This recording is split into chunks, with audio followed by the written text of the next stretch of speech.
So from an explosive market that is China and a market that is got big transactions, big commerce going on, to the explosion of creativity, a new emerging cuisine, Peruvian cuisine, the ultimate Latin cuisine. And I'm very proud to be part of leading that development of that cuisine. I lead restaurant Ceviche and Andina, our group in London. And I've been invited here to talk about my journey as a chef, as an entrepreneur, as a leader now as well, moving on from being an entrepreneur to managing the business and creating a successful team.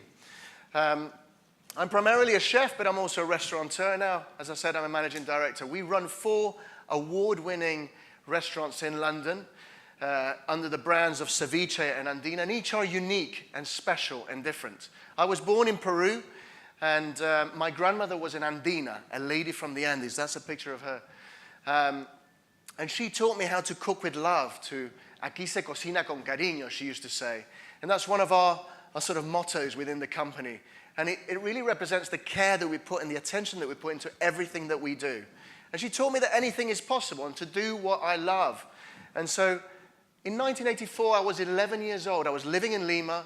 My grandmother was in the Andes. She used to send me these parcels of incredible ingredients, many of which are buzzing and exciting today, of nutritional ingredients like quinoa, like maca, like amaranth.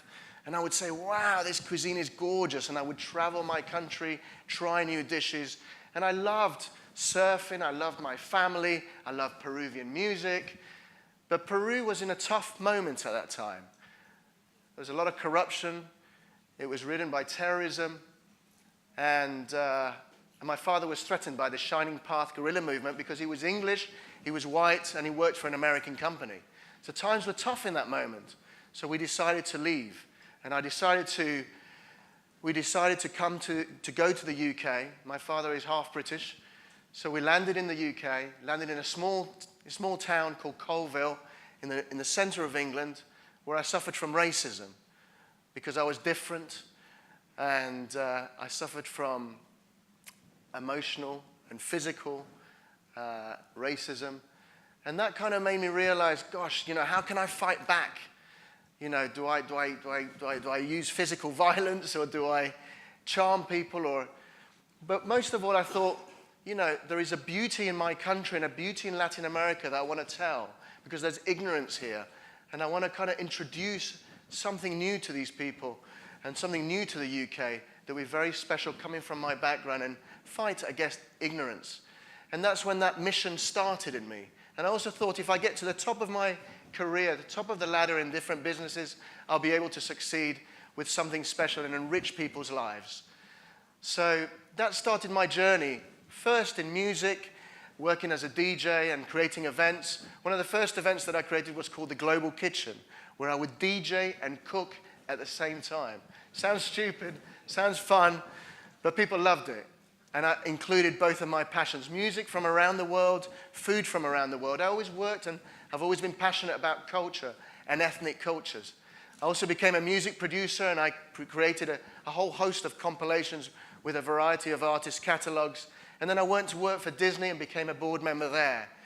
I launched Miley Cyrus and Jonas Brothers, Selena Gomez, and the High School Musical brand across Europe as head of music, records, publishing, and concerts. And then I worked with Ferran Adrià on the film Ratatouille, and I've worked with a few Muppets in my time, and I also actually worked with the Muppets.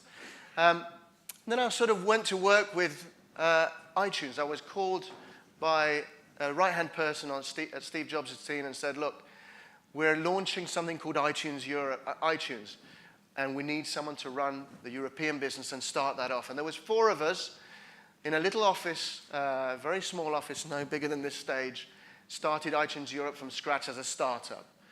3 years later, it was with revenues of $500 million and a team of 50 people. We really revolutionized and disrupted that industry that is called the music industry. But he taught me not only to have phenomenal attention to detail when dealing with customers and think about the customer experience, but he told me to trust that the dots will join up in the future. So about 6 years ago, kind of tired with big corporate life, having worked in the creative industries as well, myself a creative, being a music producer and being a cook from 9 years old, being a sort of minor chef when I was 17, 18 and running bars and then events.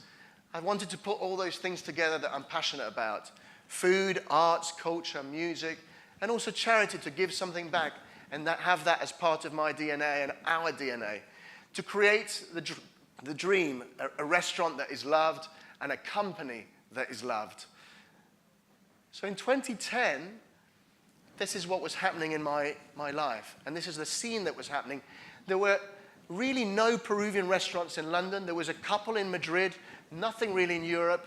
So I sort of thought, gosh, how are we going to create this incredible cuisine? How are we going to launch this cuisine in Europe in earnest, and particularly in the UK?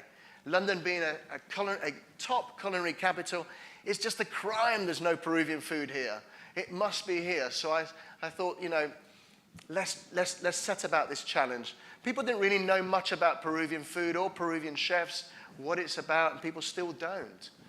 And so what did I do? I kind of set about doing deep research into the market. I traveled to Copenhagen and met with some top chefs there, René Redzepi among others.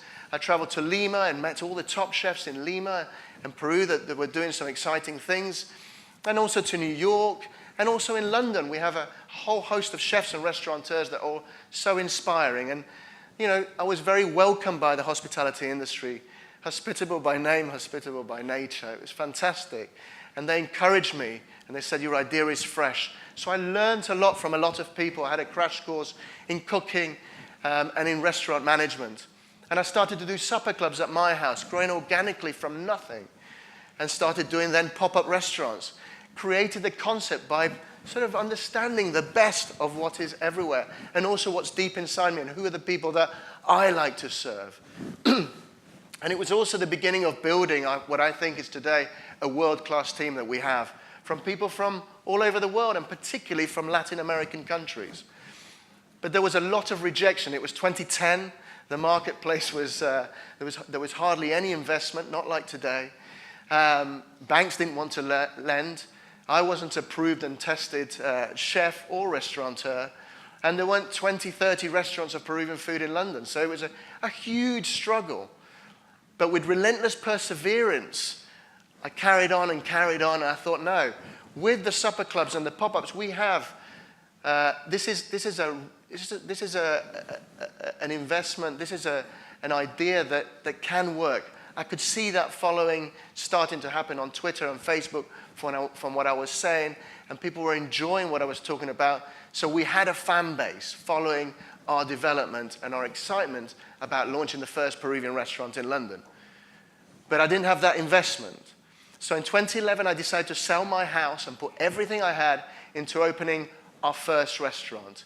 And in 2012, and by the time that I did that, thanks to my wife being so patient with me and so supportive, other investors that I'd been pitching at said, okay, we'll join you. We think you've got something special. We know it's not tried and tested, but your perseverance and your relentlessness will get you there. And there's something there, isn't there? And they believed in that, and they were inspired by what I was doing. But at the beginning of 2012, there was 0 Peruvian restaurants. There was 0 staff in our company, customers, all sales. But in February 2012, we opened the first Peruvian restaurant of its kind in London, Ceviche in Soho. This is our dish, Don Ceviche, which is one of our best-selling dishes and still continues on our menu. We change our menus all the time, but this dish has been there from the very beginning and inspired many others. It was a top 10 dish in the UK the year we launched, and it was a top 5 dish as per the Sunday Times as well. And many writers said phenomenal things about us. And we've had lots of accolades from different organizations and tons of press about our launch. But we've also won awards. This was last year's, the Best New Sustainable Restaurant of the Year. And I'm very proud of that, because part of being a new business owner, being a chef, is caring for our community, caring for where the supply chain comes from, the sourcing of our ingredients, and obviously our carbon footprint, because we're dealing with an ethnic cuisine where we need specific ingredients, just some, as well as to match the seasonal ingredients we work with. My cookbook was released a year later and became Sunday Times Cookbook of the Year. And there's a lot of firsts that we did. I pride myself in doing that. In iTunes, in Apple, and in Disney as well, we had a lot of firsts. And so we were the first Peruvian restaurant of its kind. We run Martin's Peruvian Kitchen, which is the first Peruvian YouTube channel with recipes there. And I was the first chef on British TV to present Peruvian food. And my cookbook was the first to be released internationally, Peruvian cookbook in that way. So fast forward 2017, we've now served 1 million customers with 190 people in my team, 4 top restaurants. We have a small ingredients company because we supply those, we use those. Peruvian native ingredients, organic. I know the fields where our ingredients come from in Peru. We have an art gallery that helps energize one of our restaurants and helps us create a community and a link with the art world, both in Peru and in London, and sort of work with that tribe as well. Remember, I'm from the music tribe, I'm from the technology tribe, and all these are customers that help be ambassadorial to our cause. And we have a music company as well, promoting and launching Peruvian music. And of course, there's a charity that we work with. But we are 4 award-winning restaurants, and that's the core of what we do. That's the center, and that's the heartbeat of what we do. We've decided to create 2 brands. One that is lunchtime, 12 till 12, 7 days a week, and one that's an all-day dining concept. No one had really done that with Peruvian food ever in the world before, outside of Peru. But we decided to do that with Andina. So that's the main difference between the 2 concepts. Each is quite different, but under these 2 concepts, under different disciplines, with the same ethos of inclusivity as well. So, and Ceviche kind of linked with a little bit more of the coastal cuisine, and Andina with the food of the Andes. One of the fastest organically growing companies in the UK. And just last year, 5 years after we launched our first restaurant, we're voted number 6 best restaurant in London by Time Out magazine. So the continuity and the consistency and the growth of what we're doing is not just relevant when we launch. It's not just about being fresh and new. We can carry on that strength and become more successful as the years go by. And of course, with Andina, we've been told one of the best all-day dining concepts by Restaurant Magazine and others, and won several awards with our design and also our service. And Ceviche Old Street, the best new venue in the UK. This was our third restaurant, which we launched a couple of years ago. Restored a beautiful old building into what it is today. And Casita Andina is our latest restaurant, a small, cozy, charming restaurant in the middle of London, Soho. We won our first AA Rosette Award just recently. So we are above all, we're 4 successful restaurants, Michelin Guide listed. And some people have said some great things about me, so I'm very, very proud to have led that development in the UK. And we also have a YouTube channel where every week we launch a new recipe. We have over 120 recipes, and many chefs around the world have been inspired either by my cookbook or by our channel. So, you know, I learned all about Peruvian food from your YouTube channel. Some restaurants that are competing restaurants even with us in London. And last night I was at Koya, and in the bookshelf there's a copy of our cookbook. So I know they've been influenced and they enjoy what we do, and we know those guys very, very well. But this is all part of my mission, not just to create commerce and to create a very successful business, but also an open source platform and share what we do. The benefits of that will come back. At least the most important thing is they'll know, and customers will know, that we're championing a new cuisine and being pioneers. Ceviche Old Street is also an art gallery. So we're promoting and launching 50 of the best contemporary Peruvian artists. Why not? Peruvian food, Peruvian art, Peruvian music. It's all part of the experience that people want today. It's not just about sitting down. It's not just what's just in front of you. That is crucially important. That's at the heartbeat. But the whole experience is also important to connect with people's lives. We have a record label that releases 1 or 2 records a year. And also, as I mentioned, I work for a charity called Amantani. So everything that we do, there's a little mechanism to extract money to work for a charity that has 3 educational homes in the Andes of Peru. And I'm one of the directors of that charity. I never forget my roots. These educational homes are in the Andes. My grandmother was an Andina, a lady from the Andes. And I could have been one of those kids with less opportunities. Now I'm sitting here today, very proud and very excited, and with that opportunity to develop my career and our cuisine. On the left-hand side is my first cookbook, which was released about 3 years ago, and has been translated into 12 languages and sold in 20 countries. And it's the first cookbook of its kind to be released in that way. And this is my second cookbook, Andina, which I've been working crazily over in the last few months in a sort of, it feels like in a cave, just kind of writing and writing. But is about ready to be launched. And with Andina, we want to do something different as well. We always create events outside of our restaurants to drive customers into our restaurants and excite people about what we're doing. So whereas with Ceviche, the cookbook, we did a pop-up restaurant tour around the UK, 10 dates in 10 restaurants with 10 of us to promote the book and launch the book and show people our cuisine, even if we didn't have restaurants in those different cities. And we did that around Europe as well, in about 4 cities as well. But with Andina, we're going to create a stage show, which includes cooking, which includes a demo, which includes storytelling, music, and also the whole of the audience will try our cuisine. And we'll tour that as well. So I'm very excited about that. That's a new thing that we're working on and we'll launch at the end of this year, starting at Edinburgh Fringe Festival. But these are some of our beautiful dishes and some of the dishes that will feature in our cookbook. I've just come out of the photo shoot, so I'm very excited to show you these. That's why they're on the board twice. But how did we achieve this? We achieve this by creating a set of values that's so important for any business, but values that are our own, that are relevant to our business. By creating a team ethos that is based around family values, so everyone cares for each other and cares about the attention to detail. By looking for excellence. London is a hugely competitive market. We have to be the best, and we have to search for excellence in everything that we do.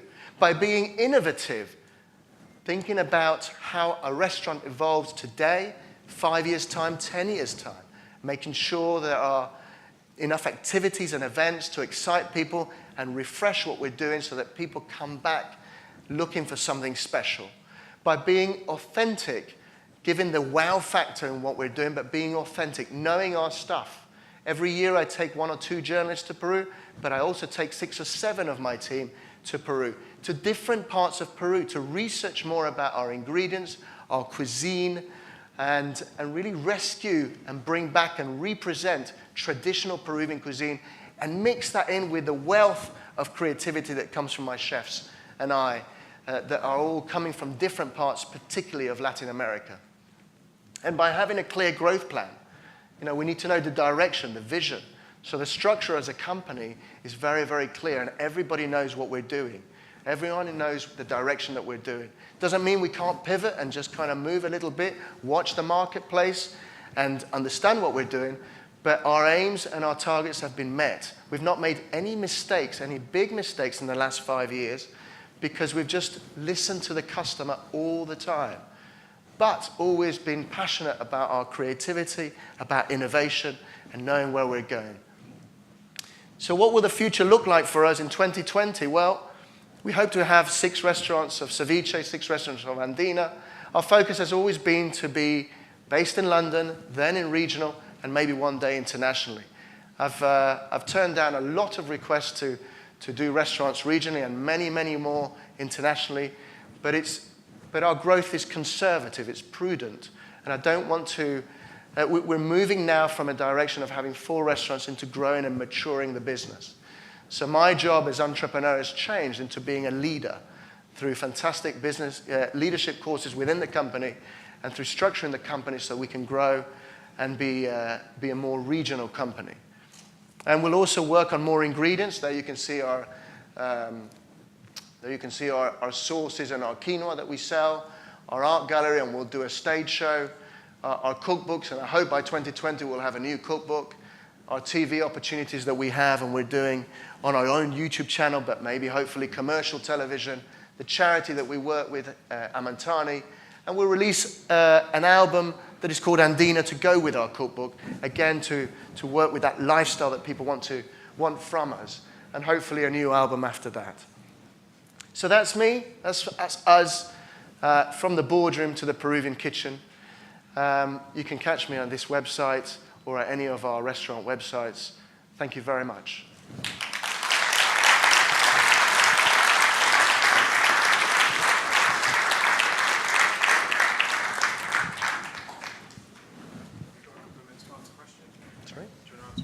Sorry? Sure. Open to answer any questions. Question from Ali. He's a good guy. Very excited.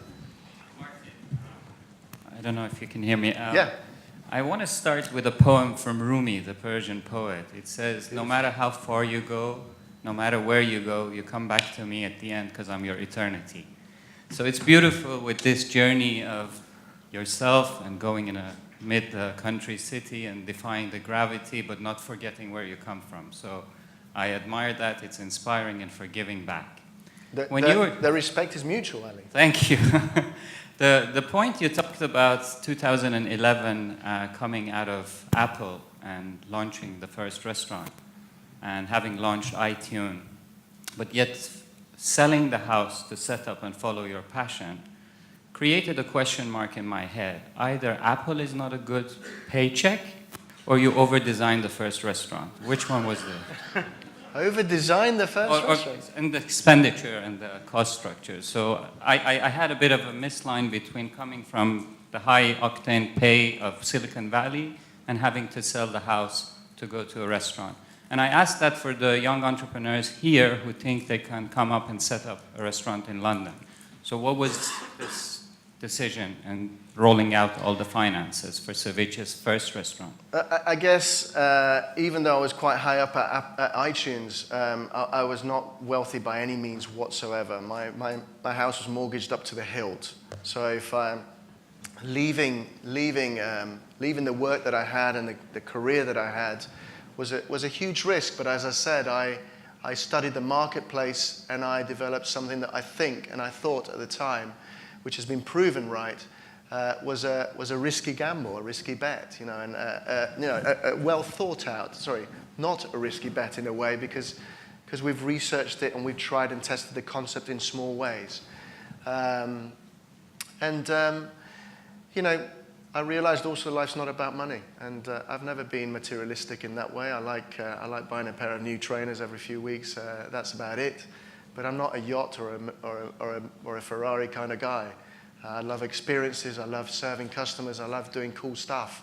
I get more kick out of seeing my executive head chef creating incredible dishes way beyond what I create now, and building a team of chefs and creatives and having the best operations director that I think exists in London, and sort of thinking, okay, she's ready to be managing director. And building her. That's what I get a kick out of. And I realized that when I was iTunes building teams as well. So it was easy for me to make that decision in a way. A huge struggle to move from one industry into the other. I'm always passionate about food, always looking at restaurants and how they operate, and other businesses, whether it's cinemas or whether it's hotels as well. But the hospitality industry, and particularly restaurants and our cuisine, was a mission that I had to chase. Such passion and inspiration. Thank you very much. There's a gentleman there. Oh, Jonathan, okay.